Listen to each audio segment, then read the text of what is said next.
വളരെ പ്രധാനപ്പെട്ട മറ്റൊരു കാര്യം കൂടി ശബരിമലയുമായി ബന്ധപ്പെട്ട് നടക്കുന്നുണ്ട്. അത് റിമാൻഡിൽ കഴിയുന്ന 3 പ്രതികളുടെ ജാമ്യാപേക്ഷ ഇന്ന് ഹൈക്കോടതിയിലേക്ക് എത്തുന്ന ദിവസമാണ്.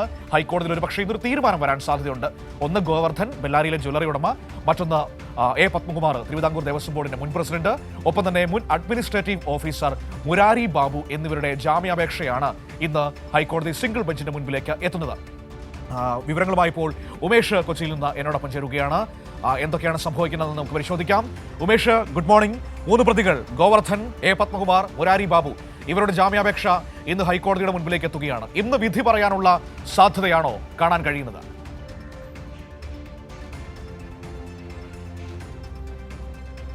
Good morning Manu.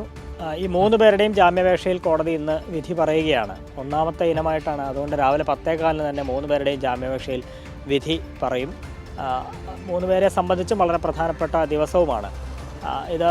ഒന്ന് ബെല്ലാരിയിലെ ജ്വല്ലറി ഉടമ ഗോവർദ്ധൻ, രണ്ടാമത്തെയാൾ തിരുവിതാംകൂർ ദേവസ്വം ബോർഡ് മുൻ പ്രസിഡന്റ് പത്മകുമാർ, മുൻ അഡ്മിനിസ്ട്രേറ്റീവ് ഓഫീസർ മുരാരി ബാബു. ഈ 3 പേരുടെ ജാമ്യാപേക്ഷകളാണ് കോടതി ഇന്ന് വിധി പറയുന്നത്. ഇതിൽ മുരാരി ബാബു 2ാം തവണയാണ് ഹൈക്കോടതിയിൽ ജാമ്യാപേക്ഷ സമർപ്പിക്കുന്നത്. ആ ജാമ്യാപേക്ഷയിലാണ് വാദം കേട്ട് വിധി പറയാൻ പോകുന്നത്.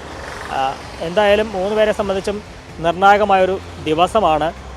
ഇതിൽ ഗോവർദ്ധൻ പറയുന്നത് താൻ നിരപരാധിയാണ്. ശബരിമലയിലെ ഒരു വിശ്വാസിയാണ് താൻ.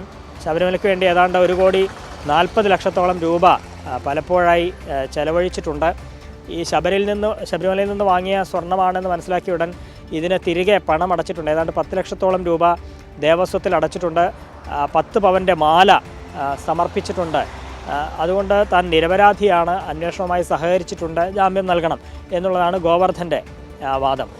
എന്നാൽ ഈ ഗോവർദ്ധൻ്റെ ജാമ്യാപേക്ഷയെ അതിശക്തമായി എതിർത്തുകൊണ്ട് SIT കോടതിയിൽ റിപ്പോർട്ട് സമർപ്പിച്ചിരുന്നു.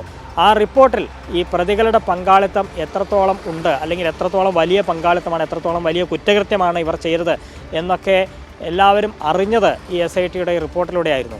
ആ റിപ്പോർട്ടിൽ പറയുന്നത് ഈ ഗോവർദ്ധൻ ഉൾപ്പെടെ 3 പേർ, ഈ കേസിലെ 1ാം പ്രതി, പ്രധാനപ്പെട്ട പ്രതിയായ ഉണ്ണികൃഷ്ണൻ പോറ്റിയും ഗോവർദ്ധനും, ഒപ്പം സ്മാർട്ട് ക്രിയേഷൻസ്, അവിടെ വെച്ചാണ് ഈ സ്വർണം വേർതിരിക്കുന്നത്, ആ സ്മാർട്ട് ക്രിയേഷൻസിലെ CEO പങ്കജ് ഭണ്ഡാരി, ഈ 3 പേരും ചേർന്ന് വിശാലമായൊരു ഗൂഢാലോചനയാണ് ഈ സ്വർണ്ണക്കവർച്ചയുമായി ബന്ധപ്പെട്ട് നടത്തിയത് എന്നുള്ളതാണ് SITയുടെ കണ്ടെത്തൽ. മാത്രമല്ല, ഈ സ്വർണ്ണക്കവർച്ച കേസ് ഹൈക്കോടതിയുടെ പരിഗണനയിലിരിക്കുമ്പോൾ പോലും ഈ 3 പേരും ചേർന്ന് ഗൂഢാലോചന നടത്തി എന്ന് SIT അന്ന് കോടതി അറിയിച്ചതാണ്. 2025 ഒക്ടോബറിലായിരുന്നു ആ കൂടിക്കാഴ്ചയും ഗൂഢാലോചനയും ഒക്കെ നടന്നത്. കാരണം ഇങ്ങനെ ഒരു കേസ് നടക്കുമ്പോൾ അതിലെ തെളിവുകൾ തേച്ചു മായ്ച്ച് കളയാൻ വേണ്ടി നടന്നൊരു ഗൂഢാലോചനയായിരുന്നു എന്നാണ് SIT പറയുന്നത്. മാത്രമല്ല, പ്രതികൾ കൂടുതൽ സ്വർണം കവർ ചെയ്യാനും പദ്ധതിയിട്ടിരുന്നു. ഒരു സംഘടിതമായ കുറ്റകൃത്യമാണ് സ്വർണ്ണ കവർച്ച എന്നതടക്കമുള്ള കാര്യങ്ങൾ SIT കോടതി അറിയിച്ചതാണ്. അത് അന്വേഷണത്തിലൂടെ കണ്ടെത്തിയാണ്. ഇവരുടെയൊക്കെ ഫോൺ കോൾ വിവരങ്ങളൊക്കെ പരിശോധിച്ചതിൽ നിന്നാണ് ഇത്തരത്തിലുള്ള ഗൂഢാലോചനയൊക്കെ നടന്നിട്ടുണ്ട് എന്ന് SITക്ക് ബോധ്യപ്പെട്ടത്. അക്കാര്യമൊക്കെയാണ് ഈ ഗോവർദ്ധൻ്റെ ജാമ്യാപേക്ഷയെ എതിർത്തുകൊണ്ട് SIT കോടതി അറിയിച്ചതും. ഒപ്പം പത്മകുമാറിൻ്റെ ജാമ്യാപേക്ഷയെ എതിർത്തുകൊണ്ടും SIT റിപ്പോർട്ട് സമർപ്പിച്ചിട്ടുണ്ട്. പത്മകുമാർ പറയുന്നത് താൻ ദേവസ്വം ബോർഡ് പ്രസിഡന്റ് എന്ന നിലയിൽ ഭരണപരമായ ഉത്തരവാദിത്വം നിർവഹിക്കുകയാണ് ചെയ്തത്, ഒറ്റയ്ക്കൊരു തീരുമാനവും എടുത്ത് നടപ്പാക്കിയിട്ടില്ല എന്നാണ്. പക്ഷേ SIT അതിനെയും എതിർക്കുന്നുണ്ട്. ഒപ്പം മുരാരി ബാബുവും പറയുന്നത് താനും ഉദ്യോഗസ്ഥൻ എന്നുള്ള നിലയിൽ ബോർഡിൻ്റെ ഉത്തരവ് അനുസരിക്കുക മാത്രമാണ് ചെയ്തത്. ഈ സ്വർണ്ണപ്പാളി എന്നുള്ളത് ചെമ്പ് പാളി എന്നാക്കി എഴുതിയത് മുരാരി ബാബുവായിരുന്നു. അങ്ങനെ മാറ്റി എഴുതിയ കവർച്ചയ്ക്ക്, വലിയൊരു കവർച്ചയ്ക്ക് തുടക്കമിട്ടു എന്നുള്ളതാണ് മുരാരി ബാബുവിനെതിരായ കണ്ടെത്തൽ. പക്ഷേ അതിന് മുരാരി ബാബു അത് ഉത്തരവ് അനുസരിക്കുക മാത്രമാണ് ചെയ്തതെന്നൊക്കെയാണ് മുരാരി ബാബുവിൻ്റെ വാദം. പക്ഷേ മുരാരി ബാബുവിൻ്റെ ജാമ്യാപേക്ഷയും എതിർത്തുകൊണ്ടും SIT റിപ്പോർട്ട് സമർപ്പിച്ചിട്ടുണ്ട്. അപ്പോൾ വലിയ വാദപ്രതിവാദങ്ങൾ ഈ 3 പേരുടെ ജാമ്യാപേക്ഷകളിലും നടന്നിട്ടുണ്ട്. മുരാരി ബാബുവിൻ്റെ 2ാം ജാമ്യാപേക്ഷയാണ്. ഏതായാലും ഇന്ന് ഇവരുടെ ജാമ്യാപേക്ഷയിലെ വിധി എന്താണ് എന്നുള്ളത് അറിവാകും. 3 പേരെ സംബന്ധിച്ചും വളരെ പ്രധാനപ്പെട്ട ഒരു ദിവസവുമാണ് ഇന്ന്. മനു, നമുക്ക് നോക്കാം ഉമേഷ്. ഏതായാലും ആ പ്രധാനപ്പെട്ട ദിവസത്തിൽ കോടതിയുടെ തീരുമാനം എന്താകുമെന്ന് അറിയാൻ നമുക്ക് കാത്തിരിക്കാം. ഉമേഷാണ് ഈ ജാമ്യാപേക്ഷ പരിഗണിക്കുന്നതിന്റെ സമഗ്രമായ വിവരങ്ങൾ നമുക്ക് നൽകിയത്. ഒരു കാര്യം കൂടി പറയാം, ഇതിൽ രസകരമായൊരു വസ്തുതയുണ്ട്. അതായത് ഇപ്പോൾ ഈ വാജി വാഹനം കൈമാറിയ ദൃശ്യങ്ങളൊക്കെ പുറത്തു വന്നിട്ടുണ്ടായിരുന്നല്ലോ. കഴിഞ്ഞ ദിവസം മലയാള മനോരമയുടെ ഒരു വാർത്തയുണ്ടായിരുന്നു. അതായത് ഈ വാജി വാഹനം കൈമാറുന്ന ദൃശ്യങ്ങളടക്കം ചിത്രം കാണിച്ചുകൊണ്ടാണ് മനോരമ ആ വാർത്ത നൽകിയത്. ആ വാർത്ത എങ്ങനെയായിരുന്നു? ഈ വാജി വാഹനം കൈമാറുന്ന ആ ചടങ്ങിൽ ബോർഡിലെ CPIM അംഗമായ രാഘവനും ഉണ്ടായിരുന്നു എന്നതായിരുന്നു ഏറ്റവും പ്രധാനപ്പെട്ട കാര്യമെന്ന് പറയുന്നത്. ശരിയാണ്, ആ ദൃശ്യത്തിൽ കാര്യത്തിൽ രാഘവനും ഉണ്ടായിരുന്നു. സ്വാഭാവികമായും രാഘവന്റെയും മൊഴി SIT എടുക്കുമെന്ന കാര്യത്തിൽ സംശയമില്ല. കാരണം അദ്ദേഹം ആ സമയത്ത് ബോർഡിൽ ഉണ്ടായിരുന്ന ആളാണല്ലോ. പക്ഷേ മനോരമയുടെ തന്ത്രം എവിടെയാണെന്ന് നിങ്ങൾക്കറിയാമോ?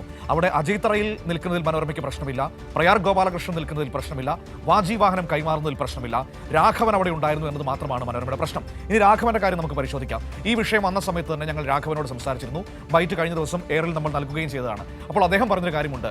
ഈ കൊടിമരത്തിന്റെ ആലോചനകൾ ഇവർ തുടങ്ങിയത് 2014 മുതലാണ്. അതിന്റെ നടപടിക്രമങ്ങളും മറ്റു കാര്യങ്ങളുമൊക്കെ 2014 മുതൽ തന്നെ അവർ തുടങ്ങി. മാറ്റാനുള്ള എല്ലാ കാര്യങ്ങളും അവർ ആരംഭിച്ചു.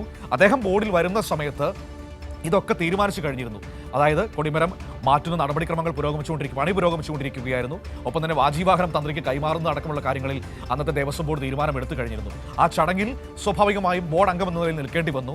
പിന്നീടാണ് ഇതിന്റെ കാര്യങ്ങളൊക്കെ മനസ്സിലായത്. അതായത് എന്താണ് അവിടെ സംഭവിച്ചതെന്നും ഇതിൻ്റെയൊക്കെയുള്ള തീരുമാനങ്ങൾ ഏത് വിധത്തിലാണ് രൂപപ്പെട്ടു വന്നതെന്നും പിന്നീടാണ് മനസ്സിലായതെന്ന് അദ്ദേഹം വളരെ കൃത്യമായി പറഞ്ഞു വയ്ക്കുന്ന ഒരു സാഹചര്യം കൂടിയുണ്ട്. ഞാൻ മനസ്സിലാക്കുന്ന അദ്ദേഹത്തിന് ആ കാര്യങ്ങൾ കൃത്യമായി SIT ബോധിപ്പിക്കാൻ കഴിയും എന്ന് തന്നെയാണ്. കാരണം ഇത് 2017 കൊടിമരം മാറ്റുന്നതിൻ്റെയോ അതല്ലെങ്കിൽ വാജീവാഹനം കൈമാറുന്നതിൻ്റെയോ തലേ ദിവസം എടുത്ത ഒരു തീരുമാനമല്ല.